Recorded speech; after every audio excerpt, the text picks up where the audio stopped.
पोळी दे रे. अजून वाडा दे रे भात द्या. चला भाजी सोडा मी घेतो पटपट पटपट. तुम्ही काय अजून हळूहळू देताय. टाकणार.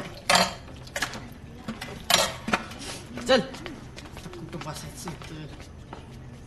उठ उठ वळ इकडे. हे जागा नाही बस इथं. हा, करा.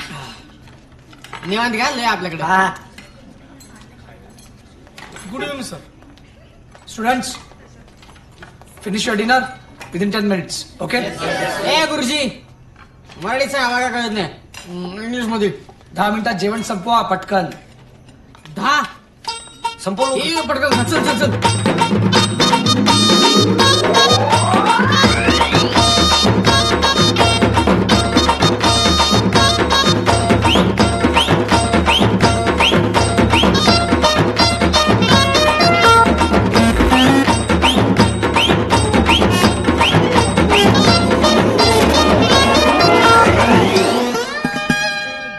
की जानवर आहे. ए 10 मिनिटं संपायला 1 मिनिट बाकी आहे. वाढ पटकन चल. ये बचाया ये खाले. भस्म्या रोग झाल्यासारखे खात होते. रोहनची चपाती पण ढापली त्यांनी आणि मेस मधलं सगळं जेवण संपवलं. तू काही म्हण, मला त्यांचा इंट्रो फारच आवडला. अरे पण असली मुलं अरे खूप सॉलिड आहेत ती. अशी जेवणावरून आणि पोरींवरून त्यांची नजरच हटत नव्हती. त्यांची भाषा ऐकलीस? हो ना यार, किती घाणघाण शिव्या देतात ते.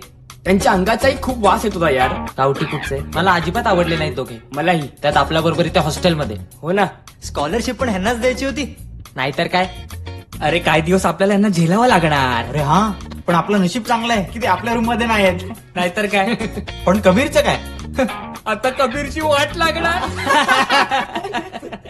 सो बाकी वो नए लड़के घुल मिल गए. हा म्हणजे त्यांच्या आणि आपल्या हॉस्टेलच्या स्टँडर्ड ऑफ लिव्हिंग मध्ये तसा फरक आहे ना. बरंच काही वेगळं आहे त्यांच्यासाठी. सगळं नवीन आहे. थोडा वेळ लागेल. वो तो है, एजुकेशन के स्टैंडर्ड के फर्क को समझना होगा. मला फक्त एवढंच म्हणजे एवढंच टेन्शन आहे की त्या मुलांमुळे कबीरच्या अभ्यासावर काही परिणाम नको व्हायला.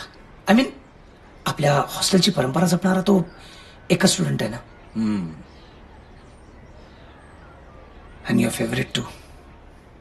यही तो. अब कबीर के लिए चैलेंज होगा कि वो अपना टेम्परामेंट कैसे संभालता है.